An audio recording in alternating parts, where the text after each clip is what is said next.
Welcome back to the Meeple Marathon and our continued coverage of Legends of Sleepy Hollow. What we're going to go through today is how I have chosen to store my copy of Legends of Sleepy Hollow, along with just giving you some basic painting tips for how to very quickly and easily paint up the kind of minions in this game.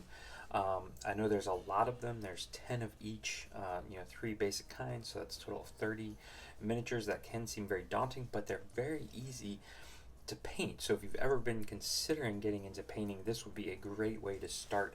Get some nice, easy success under your belt, and then go from there. So before we get to that, let's talk about, very simply how I've chosen to store everything. So here is the box. As of right now, I don't have the expansion Ghosts of Terrytown in there,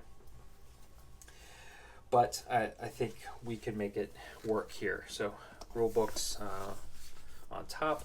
This is the majority of the solution right here. This is one of the standard bead boxes that I use.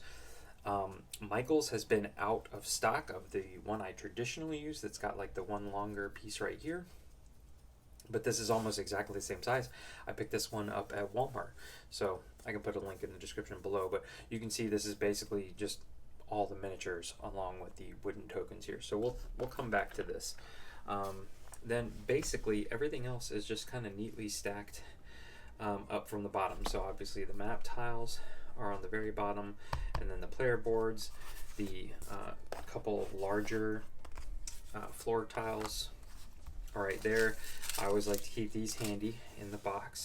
And then I've got 2 of these, which again, these are very handy. I'm constantly buying, the 12 packs of these on Amazon, and I always find a use for them. So yes, you only need 2, and you're probably gonna have to buy 12, but easily come in handy if you are into the hobby. So this one's got all the tokens you're going to be placing out on the map and the dice, and this one's got some of the other stuff, most of which is just like scenery that you're going to add, like the barrels and things like that.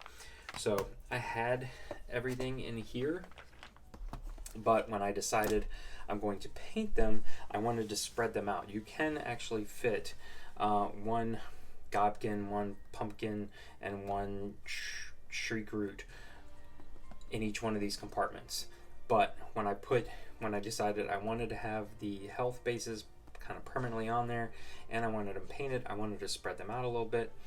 So do what you'd like, but you could fit everything into this one piece and then not have to worry about having 2 of these. I also just have my little baggie of mostly the punch outs that you don't need, but I couldn't bring myself to get rid of them. We'll see, maybe someday. And then down here you can see there's a couple just square pieces and the rectangular pieces that fit alongside of the map tiles, and then the very long pieces right here. So what you might notice if you look down is that I've actually cut out the bottom to help give it depth. I've kept this in here just to help keep the map tiles from sliding around. So essentially what I did was, just sliced here and cut away the middle part from what they provided you, just so that everything sat down, so the lid closes, things like that. But I kept this for now to keep these from all shifting around. I may, if I need to, probably can fit them in like this.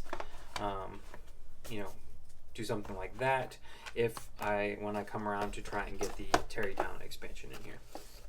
And then what I have over here is basically all of the cards along with the 4 secret boxes. At some point here I'm probably going to get some dividers for the cards once I start playing, and then probably get like a foam block. A lot of like deck builders come with them in there, and a lot of people throw them away. Don't do that. You should always save them. And then you can see way down here I have my Headless Horseman miniature. So there he is. So let's take a look at the rest here. Let's kind of get this stuff back in here and out of the way so that we can take a look at what we've got in here.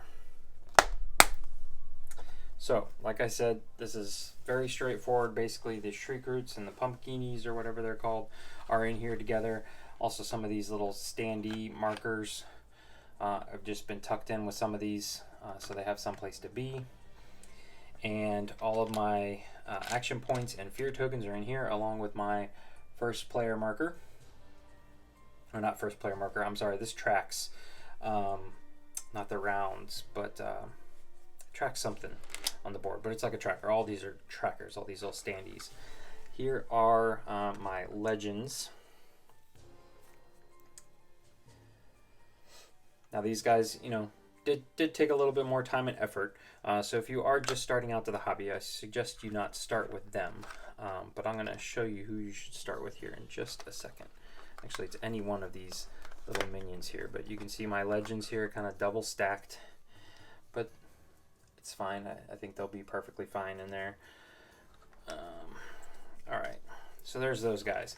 Then we basically have these gobkin pumpkin things, a little mini pumpkin guy, and a tree stump. So how did I go about painting these, you might ask? Well, let's go through these one at a time, and I'll show you just how easy it is. Let's start with this big guy right here. Now, what I did with him first was simply went over his entire body area with some Plague Bearer flesh. I thought this might be the perfect color because it was kind of a pale green, but it was a little too pale for me. So then I came back over top of that with a Carillion green shade. So you can see that he is not very vibrant, and that's what I was going for. He's kind of like a zombie pumpkin. And then for all of the pumpkins in this game, the Citadel Contrast Griffin Horde Orange was absolutely perfect. That's all that's on his head. It's just some of this. So literally just 3 coats of paint, and you can paint you up 10 of these. This little guy is quite similar. Instead, I wanted him to look a little bit fresher, a little younger, so I went ahead with just contrast orc flesh.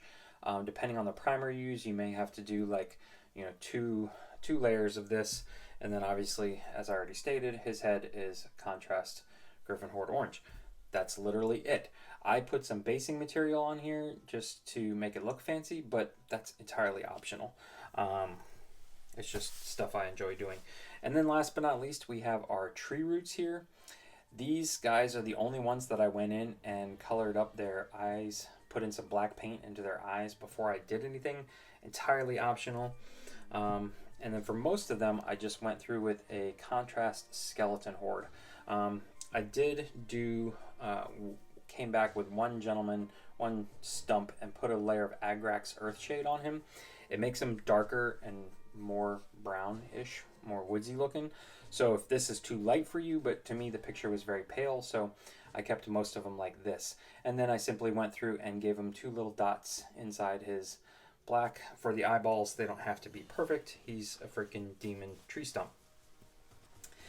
And then the last thing that I did for all of these miniatures to help keep this base on here, because I really like the spinning dial for the health on the base, but when you push them together, they don't really stay, especially when you're storing them like this. I was pulling them out and some were being left behind.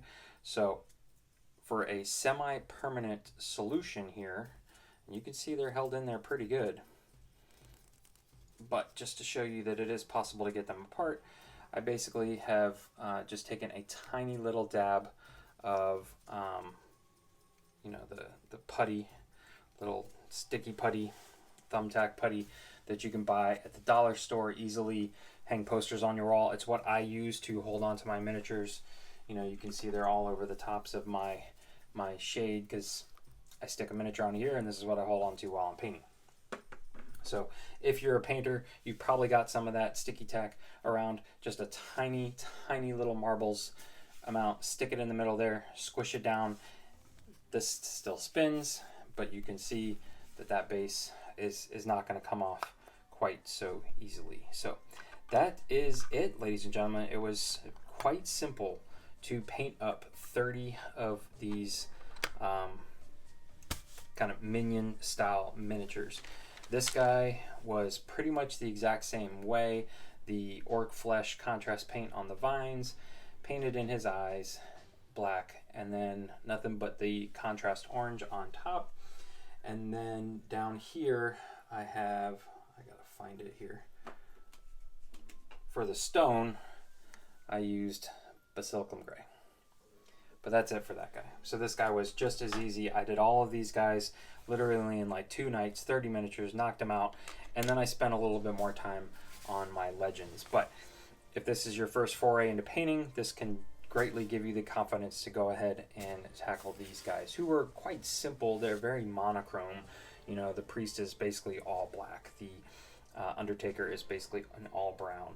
These are the only 2 that really required a decent amount of paint if you prime them in the right color. So that's going to do it for this video.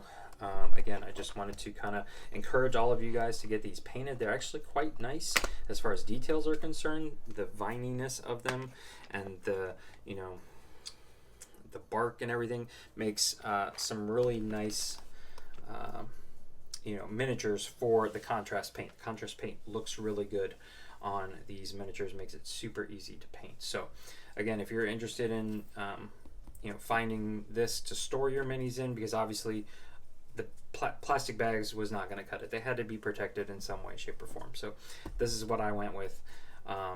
If you have something different, please let me know in the comment section below. I'm always looking for new ideas for storage solutions.